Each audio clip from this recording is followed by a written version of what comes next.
जी महाराज उनका परिचय यही देते हैं, भक्त इष्ट अति व्यास। कोई भी संत वैष्णव उनके द्वार पर आ जाए वो उनका इष्ट है।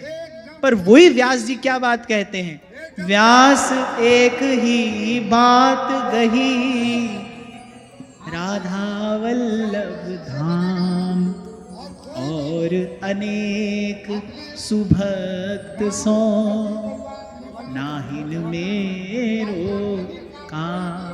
फिर व्यास एक ही बात गही, राधा वल्लभ धाम और अनेक सुभक्त सो। अभक्त की बात नहीं कह रहे, और अनेक सुभक्त सो, फिर नाहिन मेरो काम। ये सब बात किस लिए कही जा रही है? ये बात इसलिए नहीं कही जा रही है भाई हम तो बड़े हैं बाकी सब छोटे हैं, हमको किसी से क्या लेना देना है ना। ये बात कही जा रही है किस लिए? भाई कुछ ऐसा करो, करते रहो, आपकी जीवन शैली ऐसी हो, आपका अभ्यास ऐसा हो कि मन सिमटा रहे, प्रभु के पास बना रहे, कभी प्रभु के नाम के, कभी प्रभु के रूप के, कभी भगवान की लीला कथा के, और कभी जब प्रभु कृपा करे तो धाम का सेवन होता रहे। बस बड़ी बात यह है कि मन भगवत सानिध्य में रहे, मन से आप प्रभु के पास रहो और रह सकते हो, रह सकते हो। ठाकुर जी को साथ रखने के लिए डलिया में उनको लेकर दिन भर घुमाना आवश्यक नहीं है। ये तो बहुत बचकानी सी बात है। वस्तुतः जब भाव परिपक्व होता है, जब आपके भाव में प्रौढ़ता आती है, तब आप देखते हैं, तब आप अनुभव करते हैं कि ठाकुर जी को तो सदा संग रखा ही अपने स्मरण में जाता है। आपके स्मरण में भगवान सदा आपके संग रहे, आपके साथ रहे। विपद विस्मरणं विष्णोः संपन्नारायण स्मृति। तभी ध्रुवदास जी कहते हैं ना, पलकन के जैसे अधिक पुत्रिन सोती प्यार, ऐसे लाडली लाल के छिन छिन चरण, ऐसे श्यामा श्याम के छिन छिन चरण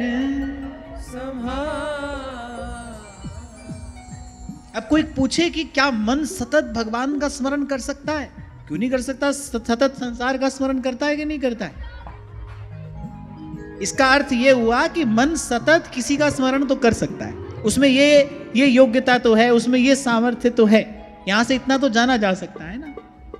तभी संत कहते रबदा की पौना करे तो पुटना थे लाना। किसको पुटना है? करे ये जो मन लगा है ना इस निरंतर इसी संसार के चिंतन में, बस मन से निरंतर भगवत चिंतन होता रहे, भगवत स्मरण होता रहे। अच्छा एक और बात आपको बताता हूं, सब करने के बाद पहुंचना यहीं पर ही है, याद बनी रहे, स्मरण बना रहे।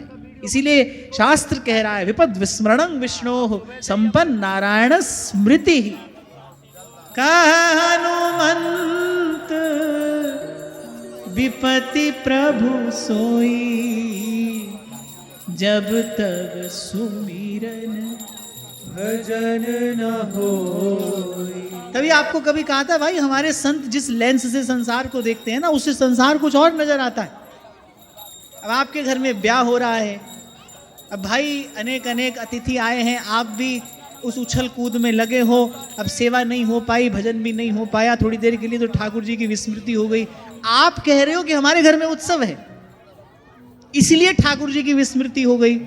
अब भाई इतने अतिथि आए थे, हम इसमें उसमें और जाने कहां कहां कैसे कैसे लगे रहे, नहीं हो पाया ठीक से भजन, ठीक से सेवा नहीं हो पाई। क्यों नहीं हो पाई? वो घर में उत्सव है। और संत कह रहे नहीं उत्सव नहीं विपत्ति है। हनुमान जी कह रहे कहे हनुमंत कह रहे विपत्ति प्रभु सोई, और जब तब सुमिरन भजन न हुई। आप पूरे मोहल्ले को मिठाई खिला रहे हो, लाला हुआ है, लाली हुई है। अब संत जब देखता है इसको, वो कह रहे देखो अनेक अनेक कामनाओं ने जन्म ले लिया है। अब जीव और इस संसार के पाश में, इस मोह पाश में बंध जाएगा और प्रभु से दूर हो जाएगा। तो भाई संत जिस कांच से इस संसार को देखता है ना, वो कुछ और है। इसीलिए आपको बार बार कहा जाता है सच्चा सुख प्राप्त करने के अधिकारी तो आप सब हैं, पर अधिकार से पहले क्या आता है? कर्तव्य। पहले कर्तव्य यह है कि किसी सच्चे संत की शरण में जाकर उससे पूछिए सच्चा सुख किसको कहते हैं। प्रथम हृदय श्रद्धा जो करे, आचार जन जाए अनुसरे, जहां जहां हरिवंश के रसिकन की सेवा जब होई, प्रीति सहित बूझऊ सब कोई। कौन धर्म हरिवंश को, कौन सुरीति, कौन आचरण, कौन सुकृत जिहि पावे शरण, क्यों हरिवंश कृपा करे। पहला कर्तव्य यह है किसी सच्चे संत की शरण में जाकर उससे पूछो, महाराज आपने सच्चे सुख का अनुभव किया है, आप हमको बताइए सच्चा सुख किसको कहते हैं।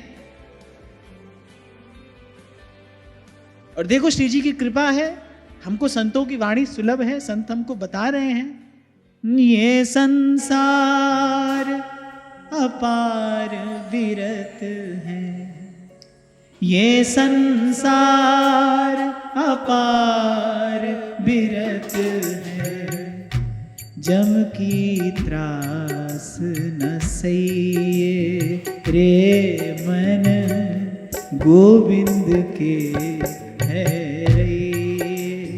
रे मन, गोविंद के है रे मन, गोविंद के है रे मन।